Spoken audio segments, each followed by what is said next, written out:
Fala galera, beleza? Meu nome é Victor Huber, sou professor de Geografia do Humanista e hoje a gente vai ter uma aula de Aspectos Gerais do Brasil. Meu e-mail está logo aqui, para quem precisar de mandar dúvidas. Hoje, a aulinha do Brasil, coloquei até essa bandeirinha no canto aqui para vocês se lembrarem que a gente vai ver muita coisa do Brasil. Quando alguém fala de Brasil com vocês, o que exatamente vem à sua mente? O que vem à sua cabeça? Provavelmente pode te vir à cabeça muita coisa diferente, mas o que a gente tem que ter em mente é que o Brasil é um país imenso, com muita diversidade e muita coisa para falar.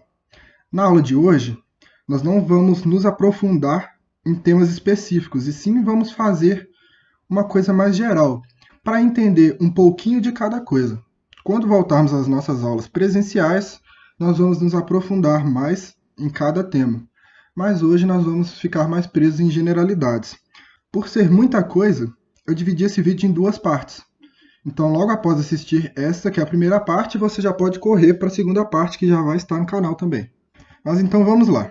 A gente vai começar falando um pouco sobre as generalidades do nosso país. Depois nós vamos partir para aspectos físicos, depois aspectos populacionais e, por fim, socioeconômicos. Hoje é bastante coisa para falar. Mas falando sobre generalidades, o nosso país, querido Brasil, fica localizado na América do Sul, que é onde está aqui, como a gente já falou em outras aulas sobre localização e mapas. Nosso país é um país muito grande, com uma área de aproximadamente 8.500.000 quilômetros quadrados. A título de comparação, nesse mapa aqui a gente consegue ver a área equivalente dos estados brasileiros. Então a gente vê que dentro do Brasil cabe uma Espanha, uma França, uma Mongólia, uma Angola, Venezuela, Alemanha. Esse tanto de país caberia dentro do Brasil. Isso porque a área do nosso país é muito grande. A nossa população é de cerca de 210 milhões de habitantes, de acordo com estimativas de 2019, e temos 27 unidades federativas, sendo 26 estados e um distrito federal, que é onde fica a nossa capital, Brasília. De saída marítima, nós temos o Oceano Atlântico. Grande parte do Brasil é banhado pelo Oceano Atlântico. Então nós temos uma extensão litorânea muito grande, uma costa muito grande. E as principais ilhas oceânicas que nós temos são o Atol das Rocas, o arquipélago de Fernando de Noronha, as ilhas de São Pedro e São Paulo e as ilhas de Trindade e Martim Vaz. Também existem muitas outras ilhas, mas aí já são ilhas costeiras. Essas que eu mencionei são ilhas oceânicas. Falando agora um pouco de aspectos físicos do Brasil, aqui está o nosso Brasil. Vocês podem ver que ele fica localizado numa zona térmica tropical.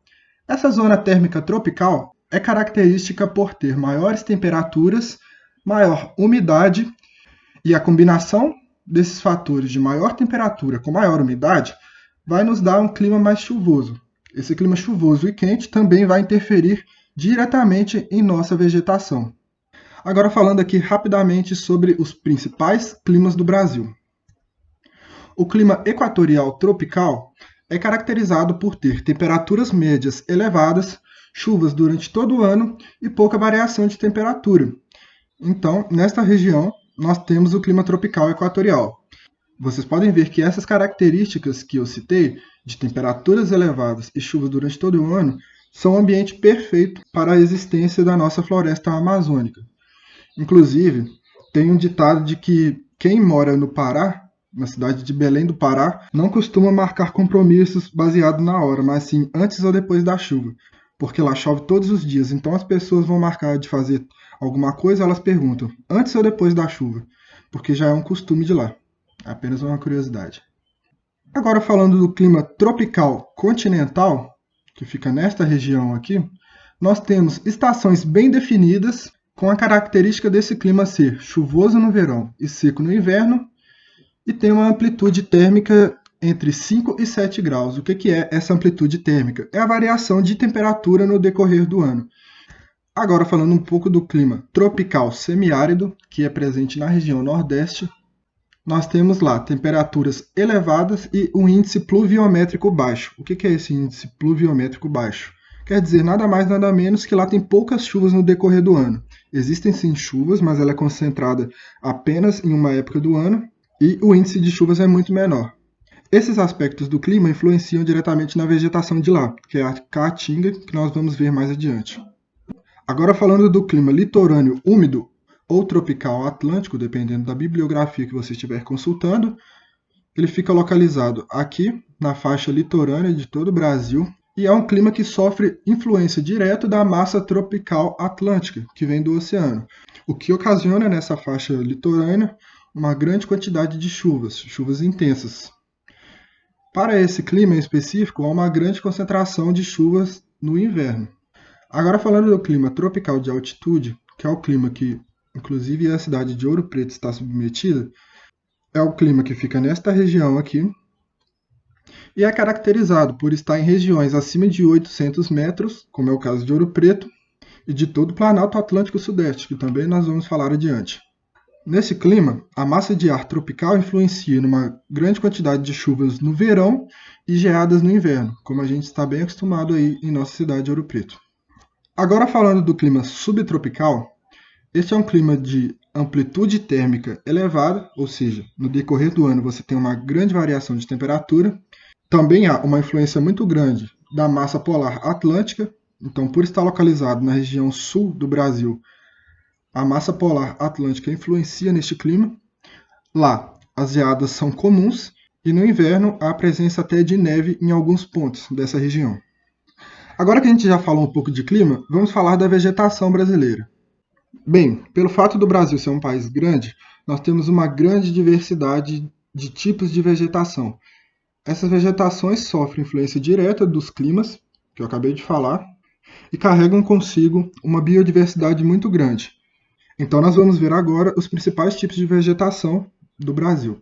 Vamos começar então pela mais conhecida, pela majestosa floresta amazônica.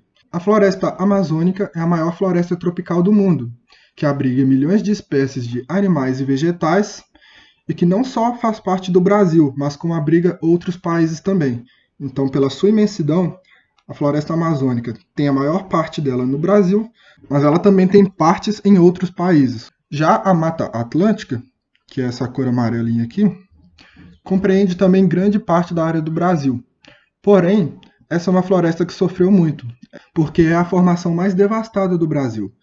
Ela é uma floresta que também carrega grande biodiversidade. E, inclusive, é a floresta que, lá em 1500, quando os portugueses chegaram aqui, abrigava o famoso pau-brasil, que é a árvore que foi extraída em grande quantidade. Por esse e por outros motivos, a Mata Atlântica foi muito devastada, foi muito desmatada, e hoje, como vocês podem ver nesse mapa aqui, a região que ela cobria originalmente do Brasil era muito maior do que a que ela cobre hoje em dia, justamente por causa deste desmatamento. Agora falando aqui de Zona dos Cocais, ou Mata dos Cocais, é essa porção de floresta aqui, que é uma área de transição.